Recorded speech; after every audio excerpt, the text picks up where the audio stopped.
Pemirsa, seorang santri di Boyolali, Jawa Tengah dibakar oleh tamu pondok pesantren usai dituduh mencuri ponsel.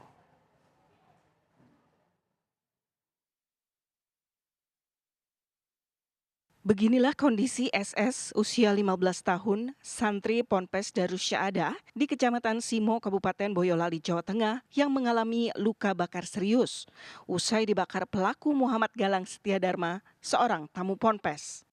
Pelaku berusia 21 tahun ini langsung ditangkap dan menjalani pemeriksaan di Polres Boyolali.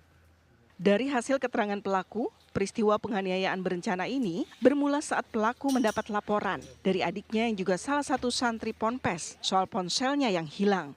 Adik pelaku menuduh korban yang mengambilnya. Saat meminta penjelasan kepada korban dan tak mengakuinya, pelaku lantas menyiramkan BBM jenis Pertalite ke tubuh korban dan membakarnya. Pada saat menanya tersebut, tersangka ini menyiramkan bahan bakar bensin atau pertalite itu ke tubuh korban dan menanyakan berkali-kali memang korban itu tidak mengambil sehingga tersangka ini menyulut korek. Ya. Akhirnya si korban ini terbakar. Korban mengalami luka bakar di bagian leher, wajah, dan kaki. Saat ini korban masih dirawat di RSUD Simo, Boyolali. Dari Boyolali, Jawa Tengah, Agus Sabtono, TV One, mengabarkan. Ya, pemirsa, seorang santri di Boyolali, Jawa Tengah dibakar oleh tamu pondok pesantren usai dituduh mencuri ponsel. Dan untuk mengetahui kronologi kejadian sudah bersama dengan kami, Ibtu Joko Purwadi, Kasat Reskrim Polres Boyolali, dan juga ada Bapak Kosidi Ridwanullah selaku salah satu pengurus ataupun pimpinan dari Ponpes. Selamat pagi Bapak-Bapak semua. Selamat pagi Mbak Diana. Ya, baik, ini mungkin saya akan ke Bapak Kosdi terlebih dahulu selaku Kepala dari Ponpes. Pak, ini untuk mengkonfirmasi apakah benar di Ponpes tersebut terjadi kejadian seperti ini, Pak?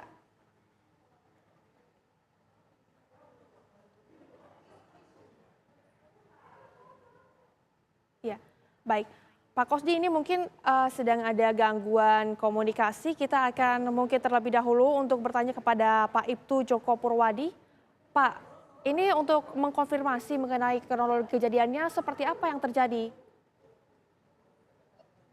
Jadi kejadiannya ada peristiwa pembakaran kekerasan terhadap anak santri dari Polres Darus Syahadah. Itu terjadi pada hari Senin tanggal 11 Desember 2024 sekira pukul 23.00. Di awal kejadiannya pelaku ini meminta penjelasan dari korban, kita Saini Saputra 15 tahun, terkait informasi bahwa Saini Saputra itu telah mengambil handphone milik adik dari pelaku yang juga merupakan santri setempat. Oke. Baik, Pak. Kemudian untuk kondisi korban yang diketahui ini dibakar oleh pelaku hingga saat ini kondisinya seperti apa, Pak? Alhamdulillah kemarin sudah mendapatkan perawatan dari RSUD Simo Kabupaten Boyolali, di mana korban mengalami luka bakar sekitar 38% pada bagian leher, wajah, dan kedua kakinya. Kemarin sudah dilakukan operasi pembersihan luka dan dalam kondisi stabil. Baik. Pak, hingga saat ini apakah sudah mendapatkan keterangan dari pihak Ponpes? Dari Kompas kemarin sudah menyampaikan informasi bahwa pelaku ini sama sekali tidak ada hubungan dengan Kompas karena dia hanya tamu. Jadi malam itu tujuannya ada tamu. Di pihak Kompas sendirilah yang membuat laporan ke kepolisian terkait dengan peristiwa tersebut. Baik, ini kan artinya hanya tamu begitu ya. Mungkin ini kita juga akan meng-cross check kepada Bapak Kosidi Ridwanullah selaku pengurus Ponpes. Ya, Pak, sudah bisa bergabung bersama dengan kami kah? Pak Kosdi, selamat pagi. Ya. Pak Kosdi, ini mungkin untuk mengkonfirmasi apakah benar terjadi kejadian tersebut di Ponpes yang Anda peristiwa ini terjadi di sana, Pak? Benar Mbak, itu terjadi pada Senin malam, itu. Oke, Baik Pak, ini Pak peristiwa, Kosdi. ya. Mungkin bisa dijelaskan kepada kami peristiwanya seperti apa Pak Kosdi? Ya, begini Mbak. Jadi pada Senin malam itu, habis Isya ini ada tamu. Nah, tamu ini menengok adiknya gitu. Menengok adiknya, sehingga ya kita terima di ruang tamu.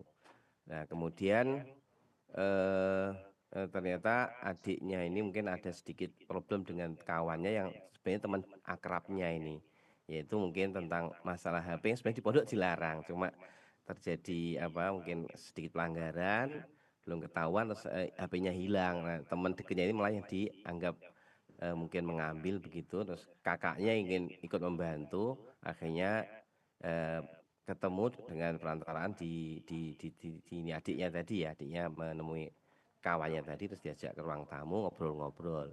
Entah seperti apa karena ya yang ada kan santri jaga di jalan gitu sama ustadz yang keliling-keliling, tapi itu kan di ruang tamu. Kemudian ruang tamunya ditutup oleh masnya itu, semalam yang adik itu sudah pergi. Tutup ngobrol terus diancam, ternyata dia sudah bawa bensin cuma di botol minum. Nah, kemudian diciprat-cipratkan sedikit ke celana, nah, diancam, ternyata diancam untuk dibakar, terus akhirnya ininya meledak, apa namanya itu, koreknya itu meledak, akhirnya ya sudah mengenai santri, dia juga mungkin kena sendiri, akhirnya santri kemudian berusaha keluar dengan setelah itu pintu ditutup oleh ustadz dan santri karena lihat api ya, kemudian santri berhasil keluar dan akhirnya belum ini dan mati apinya. Nah, apinya mati, kemudian oleh para ustadz dan santri segera ditolong dibawa ke rumah sakit terdekat, di rumah sakit Simo. Kemudian pagi harinya kita sampaikan ini kepada Bapak kepolisian, kemudian selanjutnya untuk yang pelaku diurus oleh Bapak dari kepolisian, yang korban diurus oleh pondok, alhamdulillah sudah dioperasi, dibuang kulit-kulit yang terbakar, dan kemarin sore saya juga nengok sudah alhamdulillah sudah baik, dan ini juga orang tua korban sedang perjalanan ini hari ini insya Allah, dan sudah tenang juga, sudah tidak seemosi awal-awal ya, karena segera kita tangani. Dan untuk pelaku ini nanti yang lebih tahu mungkin dari pihak kepolisian. Begitu Mbak informasinya. Baik. Pak Kosdi, ini kami juga sempat mendapatkan informasi kalau pelaku ini membawa BBM. Kemudian Pak, ini kami juga ingin tahu apakah tidak ada proses untuk melihat begitu dari keamanannya sendiri sebelum tamu ini masuk ke dalam ponpes, dilihat apa saja yang dibawa atau seperti apa Pak? Iya, itu karena BBM-nya bukan bawa dirigen, bukan, tapi itu dia bawa air minum. Air minum sudah diganti oleh dia sendiri dengan bensin. Tentunya kita selama ini memang ini kalau keluarga santri itu kita pastikan saja ini keluarga santri, kakaknya betul. Jadi kita tidak punya pikiran kakaknya santri sampai mau berbuat seperti itu gitu. Itu yang jadi masalah karena BBM-nya itu sudah dimasukkan ke botol air, jadi kayak air minum gitu Mbak. Baik Pak, tapi ini juga untuk kehilangan ponsel begitu ya, apakah kemudian sudah ada pengaduan kepada pihak ponpes terlebih dahulu sebelumnya atau seperti apa Pak Kosdi? Belum, ini kan ponsel kan kalau di pondok dilarang ya kalau di sini. Oh Nah itu baik. dia menyembunyikan ponsel sendiri gitu. Terus kemudian ada teman yang tahu, kemudian hilang. Yang tahu ini dituduh gitu loh. Jadi ini sebelum sebelum terbongkar ya pondok nggak tahu kalau masalah ini antara mereka masih, karena selama ini teman dekat, jadi tidak menyangka ada seperti itu gitu. Karena ponselnya itu belum dilaporkan. Oke, Pak Kosdi, ini kan artinya tidak boleh membawa ponsel begitu ya ke asrama, tapi Ya. sebelumnya sudah pernahkah ada pengaduan begitu mengenai kejadian ponsel yang hilang sebelum kejadian ini? Atau barang lain mungkin Pak Kosdi? Kalau kejadian yang santri ini dia enggak pernah mengadu karena belum mengadu ya. Cuma info dia Mbak ponsel sedang diselidiki. Cuma maunya kan kalau Ustadz tuh tidak nuduh tapi OTT. Ya, tapi ternyata belum selesai penyelidikan, belum selesai, ternyata sudah kejadian seperti ini. Tapi dari santri tidak mengadukan bahwa dia kehilangan ponsel, karena kan kalau mengadu nanti dia kena delik menyimpan ponsel juga kayaknya gitu. Tapi kejadian yang lainnya begitu Pak Kosdi seperti kehilangan barang lain gitu, seperti misalnya baju atau barang-barang lain yang berharga, perhiasan, apakah sudah pernah ada kejadian sebelumnya? Oh, kalau perhiasan kan di Putra kayaknya jarang, Pak, ya pernah terjadi misalnya kehilangan uang, ya seringnya alhamdulillah bisa tertangani ya, sebagian besar tertangani, ketahuan dengan tim tim apa namanya, tim pengasuhan, Pondok Darus Syahadah bisa menangani. Memang kadang-kadang ada, Mbak, dan kalau Baik. ketahuan mengambil barang ya konsekuensinya memang kita Mhm. kembalikan ke orang tua dengan tentunya dengan, nilai-nilai tertentu kita kembalikan karena ini kita belum bisa mendidik yang seperti ini kan harus khusus pendidikannya mungkin dengan psikolog dan sebagainya. Mhm. Sehingga kalau ketahuan mengambil barang orang senilai mungkin 150 ke atas itu kita terpaksa kita kembali orang tua untuk mungkin bisa di tempat pendidikan yang lebih mampu untuk menangani orang yang punya penyakit suka mencuri itu gitu. Baik, Pak Kosti, ini juga kami ingin tahu, kemudian setelah korban ini kembali lagi beraktivitas di Ponpes, belajar dan juga mengajar, apakah nantinya akan masih satu lingkungan ataupun satu kelas begitu dengan pelaku atau seperti apa nantinya dari pihak Ponpes sendiri? Ini yang santrinya ini kan beda kelas dengan yang teman dekatnya itu. Yang korbannya ini kakak kelas bahkan, cuma akrab gitu kakak kelas. Jadi tidak satu kelas, tidak satu kamar, cuma satu masjid kalau sholat kan gitu. Nah, sementara ini kita belum menindaklanjuti secara lebih detail karena saat ini baru fokus kepada pelaku dan kemudian bapaknya pelaku juga shock ya karena mungkin tidak menyangka juga anaknya seperti itu. Kemudian adiknya juga langsung dibawa pulang karena juga adiknya juga shock gitu, Hmm. ada rasa mungkin takut khawatir sehingga pulang semua ini belum dibicarakan secara detail Mbak oleh pondok.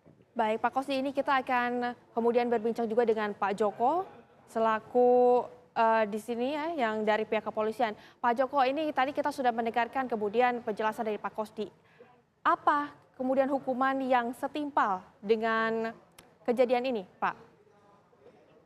Ya, terima kasih. Jadi atas perbuatan pelaku ini kami sangka dengan pasal pembakaran pasal 187 ke 1 dan ke 2 KUHP, dan karena ini juga direncanakan kami juga terapkan pasal penganiayaan berencana yaitu pasal 353 ayat 2 KUHP dan penganiayaan anak pasal 80 ayat 2 Undang-Undang 35 tahun 2014 tentang perubahan atas Undang-Undang nomor 23 tahun 2002 tentang perlindungan anak, di mana ancaman hukuman maksimal adalah 15 tahun.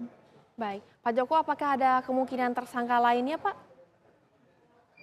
Sementara dari fakta, transaksi, dan alat bukti yang kita peroleh masih 1 orang tersangka. Masih 1 orang tersangka ya, Pak. Ini, Pak, apakah sudah mendapatkan keterangan juga mungkin dari pihak korban ataupun dari keluarganya seperti apa, Pak? Kemarin karena kita fokus kepada pemulihan atau kesehatan korban, kami belum bisa melakukan atau meminta keterangan dari korban itu sendiri. Baik, untuk dari pelaku sendiri, Pak, seperti apa? Jadi tersangka sudah kita minta keterangan. Pelaku sudah kita tetapkan tersangka sejak tadi malam. Bahwa memang pelaku ini dari awal sudah menyiapkan bahan bakar ya, dengan membeli di salah satu penjual di daerah sini. Jadi Baik. menurut kami tersangka ini sudah mempersiapkan alat untuk menginterogasi korban. Baik, Pak Joko dan juga Pak Kosdi, terima kasih banyak sudah bergabung bersama dengan kami di Kabar Utama Pagi. Selamat kembali beraktivitas. Terima kasih, Pak.